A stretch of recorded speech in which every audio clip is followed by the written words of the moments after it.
வணக்கம் சார். தற்பொழுது பெஞ்சல் புயல் குறித்து நமது சத்தியம் டிவி நேயர்களுக்காக தற்போது பெஞ்சல் புயல் எங்கு இருக்கிறது, எப்போது கரையை கிடக்கும் என்றால் இதுதான் தற்போது பெரிய கேள்வி. எங்கு இருக்கு, எப்போது கரையை கிடக்கும்? முதல் கேள்வி.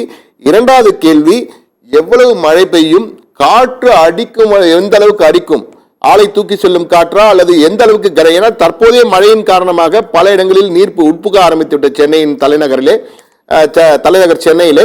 எனவே உங்களுடைய முதல் கருத்துக்களை முதல்ல நம்ம நேயர்களுக்கு பகிரலாமே சார். அதாவது இந்த புயலானது சென்னைக்கு தென்கிழக்கே 110 கிலோமீட்டர் தொலைவில் வந்தடைந்திருக்கு. இப்போ இன்னும் சற்று நேரத்துல இன்னும் கொஞ்சம் சென்னைக்கு நெருக்கமாக நகர தொடங்கும். நள்ளிரவில உச்சபட்சமா கொஞ்சம் நெருங்கி இருக்கும். நள்ளிரவில எவ்வளவு நெருங்கா, சுமார் ஒரு 75 கிலோமீட்டர் வரைக்கும் நெருங்கி வந்திருக்கும். இன்னொரு 25 கிலோமீட்டரே நள்ளிரவு வரைக்கும் நகர போகுது.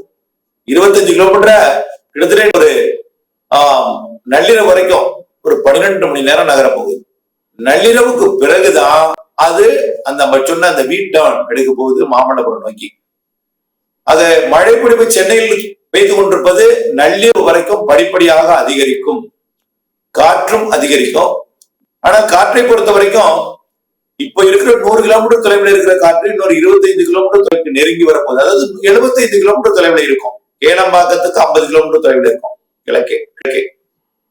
இப்படி இருக்கும் பொழுது அது நள்ளிரவில காற்று கொஞ்சம் வலுவாக இருக்கும். பிறகு மாமல்லபுரம் நோக்கி திரும்பும். நள்ளிரவு வரைக்கும் இந்த மழைப்பொழிவு அதிகமாக இருக்கும். கண்டிப்பாக நிறைய மழைப்பொழிவு இருக்கும். இப்ப பெய்யற மழைப்பொழிவு இன்னும் ஒரு படி கூடி நள்ளிரவு வரைக்கும் இன்னும் கொஞ்சம் பீக்கா இருக்கும். மழைக்கு மேல் இன்னும் கொஞ்சம் நிறைய மழைப்பொழிவும் காற்று இருக்கும். காற்று ஒரு 85 கிலோமீட்டர் வரை வீசலாம். ஏன்னா இந்த நிகழ்வு பிறகு மாமல்லபுரம் நோக்கி திரும்ப போகிறது. அதுக்கப்புறம் தான் ஸ்டேண்ட் பண்ணும், அப்படியே ஒரு இடத்துல நிலை பெற போகுது.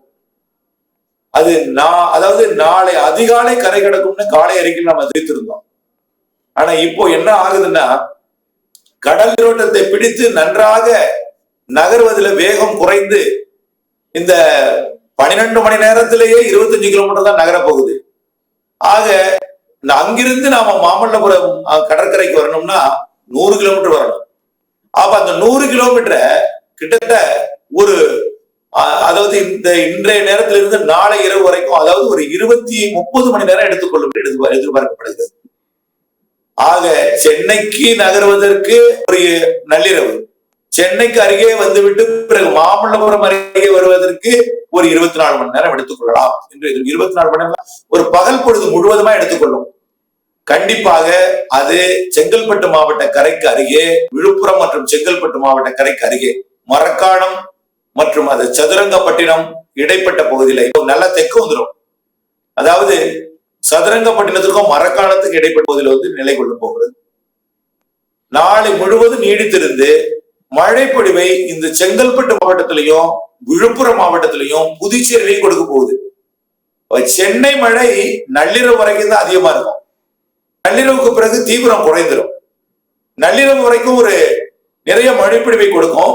அதற்கு பிறகு காஞ்சிபுரம் மாவட்டத்திற்கும், அதாவது காஞ்சிபுரம் மாவட்டத்திற்கு தெற்கு பகுதி, அதாவது தாம்பரத்திற்கு தெற்கே எடுத்துக்கொள்ளலாம். அதே போல திருவான்மியூருக்கு தெற்கே அதிக மழைப்பொழிவை கொடுக்கும். வட சென்னையை விட, திருவள்ளூரை விட தென் சென்னை, செங்கல்பட்டு, அப்படியே மீனம்பாக்கத்துக்கு தாம்பரத்துக்கு தெற்கு இருக்கக்கூடிய பகுதிகள், ஒட்டுமொத்த செங்கல்பட்டு மாவட்டத்தின் பகுதிகள், காஞ்சிபுரம் மாவட்டத்தின் தெற்கு பகுதிகள், விழுப்புரம் மாவட்ட பகுதிகள் மற்றும் புதுச்சேரி, கடலூர்.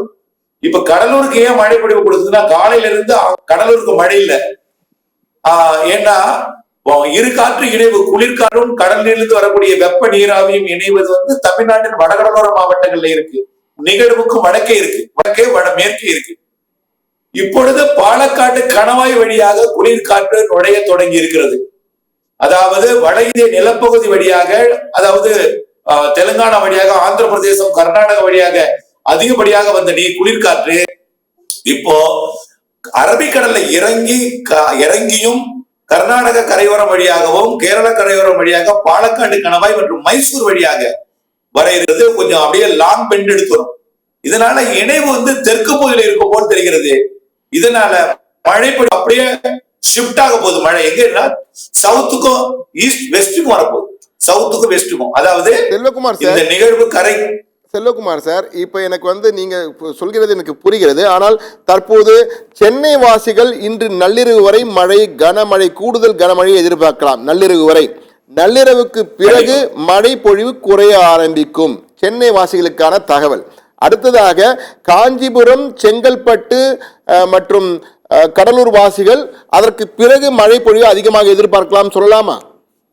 அதேதான். அதுக்கப்புறம் இப்ப பெய்யற மழை, அந்த மரக்காலத்துல பெய்யற மழை தொடரும், மேலும் தீவிரமடையும்.